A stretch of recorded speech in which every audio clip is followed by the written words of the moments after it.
Mohon perhatian, pintu teater 1 susah dibuka. Bagi para penonton yang telah memiliki tiket, silakan masuk melalui jendela. Terima kasih.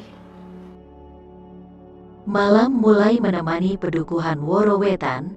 Udara sejuk mengalir menerpa pipi Sekar Kirana. "Dinda, kenakan pakaianmu," bisik Arya Dwi Pangga mesra. "Kakang, aku ikut." Balas Sekar Kirana merajuk. Arya Dwi Pangga diam saja sambil membantu Sekar Kirana mengenakan pakaian.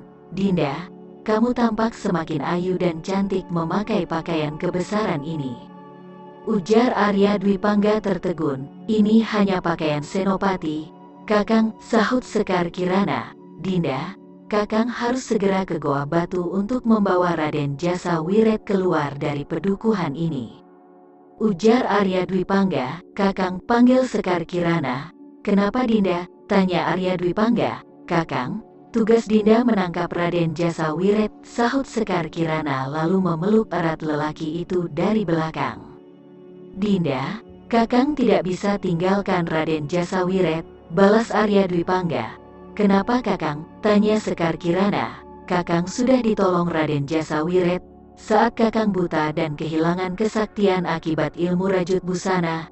Raden Jasawiret dan Panumerta gurunya yang mengobatin kedua mata Kakang yang buta dan membawa Kakang menemui Batara Guru di Galuh.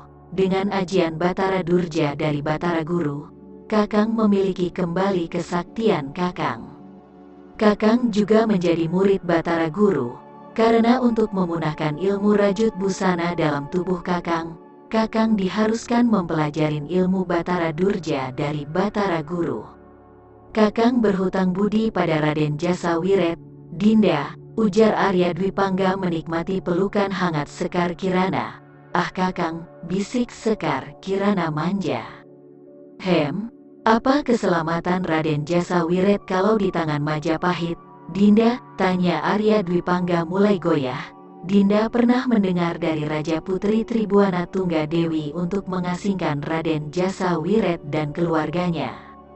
Hal ini dikatakannya pada putra mahkota Darmasraya Pangeran Aditya Warman," jawab Sekar Kirana semakin erat memeluk tubuh lelaki itu. Arya Dwi Pangga diam memikirkan apa yang disampaikan Sekar Kirana. Seandainya dia membawa Raden Jasawiret yang terluka sangat parah itu ke gurunya di Galuh, dia juga khawatir Raden Jasawiret tidak terselamatkan selama dalam perjalanan ke Galuh. "Dinda, apakah kalian akan mengobatin Raden Jasawiret yang terluka sangat parah itu?"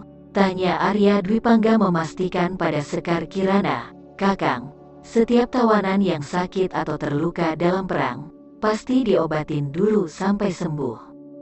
Setelah sembuh, baru diadili," jawab Sekar Kirana. Arya Dwi Pangga termenung lagi, ujung alisnya naik, pertanda dia sedang berpikir. "Baiklah Dinda, Raden Jasawiret ada dalam Goa Batu di bagian barat tebing sungai Woro Wetan ini. Mulut Goa Batu Kakang tutup dengan batu besar," ujar Arya Dwi Pangga lalu menghela nafas berkali-kali. Sebenarnya Arya Dwi Pangga tak mau meninggalkan Raden Jasawiret. Mereka terjebak di pedukuhan Woro Wetan. Dia melihat pergerakan pasukan Majapahit yang melakukan pembersihan pada mereka. Sangatlah tidak memungkinkan buat dia untuk membawa Raden Jasawiret dari pedukuhan ini. Mendengar dari Sekar Kirana bahwa Raden Jasawiret akan diobatin dan hanya dihukum pengasingan, dia akhirnya memutuskan untuk menyerahkan Raden Jasawiret. Kedua daun telinga Arya Dwi Pangga bergerak-gerak. "Dinda, orang-orangmu sedang kesini," ujar Arya Dwi Pangga. "Kakang akan pergi kemana?" bisik Sekar Kirana. "Ke Galuh," jawab Arya Dwi Pangga.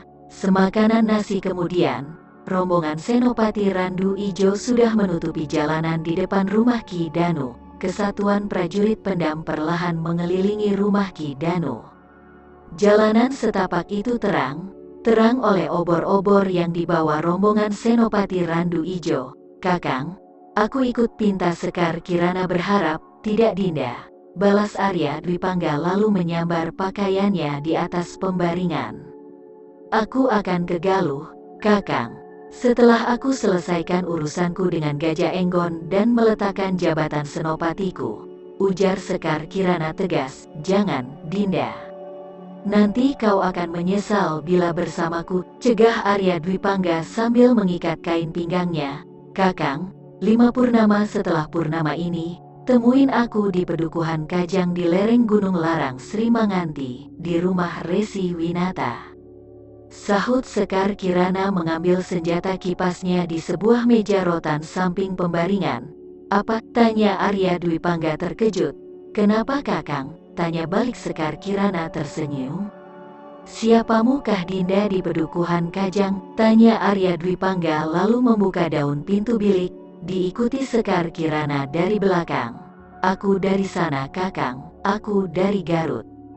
Jawab Sekar Kirana. Resi Winata, apa mukah Dinda? Tanya Arya Dwi Pangga penasaran. Guruku kakang, jawab Sekar Kirana tersenyum. Resi Batara Guru adalah guruku dan Resi Winata, Dinda. Sahut Arya Dwi Pangga lagi. Iya, Paman Guru, bisik Sekar Kirana lalu memeluk lelaki yang sudah menjadi tumpuan hatinya itu. Kakang Winata pernah mengatakan bahwa muridnya masih keturunan Raja Galuh yang bernama Jayadharma. Beristrikan dia Singamurti, melahirkan seorang putera bernama Raden Wijaya, pendiri kerajaan Majapahit, dan seorang puteri bernama Diah Kirana. Benarkah itu, Dinda? Tanya Arya Dwi Pangga tak menyangka jika wanita ini berdarah bangsawan. Benar kakang, ayah adalah putera dari Nini Diah Kirana, jawab Sekar Kirana. Dinda, aku merasa rendah. Kamu seorang bangsawan sedangkan aku hanyalah rakyat jelata, sahut Arya Dwi Pangga membalas pelukan Sekar Kirana. Ah kakang, bisik Sekar Kirana. Setelah itu bertukar jigonglah mereka berdua. Sementara itu, Senopati Randu Ijo sudah sampai di halaman depan rumah Ki Danu. Daka Prana ada di sampingnya. Senopati Randu Ijo tak bersandiwara lagi seperti pertemuan awalnya dengan Arya Dwi Pangga. Arya Dwi Pangga, keluarlah, pasukan Majapahit sudah mengepung tempat ini. Lebih baik kau menyerah dan memberitahu tempat persembunyian Raden Jasawiret, teriak Senopati Randu Ijo dari atas kuda perangnya. Tak ada jawaban dari Arya Dwi Pangga. Dinda, mereka rupanya bukan hanya berniat menangkap Raden Jasawiret, mereka juga berniat menangkap kakang, kata Arya Dwi Pangga pada Sekar Kirana yang ada di sampingnya. Kakang, totoklah aku, jadikan aku sandera, bisik Sekar Kirana. Baiklah Dinda, kalau tidak mumpuni, aku terpaksa membuka jalan darah pada para prajurit itu. Sahut Arya Dwi Pangga. Iya kakang, jaga dirimu. Ingat, temui aku di Pedukuhan Kajang, bisik Sekar Kirana. Kemudian diam tak bergerak. Totokan Arya Dwi Pangga telah membuat Sekar Kirana tak berdaya. Dengan membopong tubuh Sekar Kirana, Arya Dwi Pangga menendang daun pintu rumah itu. Blom, daun pintu yang terbuat dari kayu jati itu terlepas dan melayang jauh ke depan, jatuh di depan Daka Prana yang masih di atas kudanya.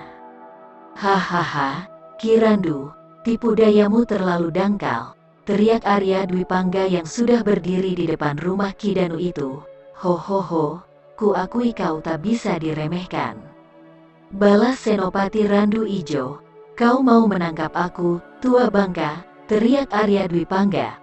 Keparat, teriak Senopati Randu Ijo. Sekali sentak, tubuhnya sudah melayang meninggalkan kuda perangnya. Melihat Randu Ijo mulai melancarkan serangannya, tubuh Sekar Kirana yang masih tertotok itu dibaringkan di atas dipan bale-bale depan rumah itu.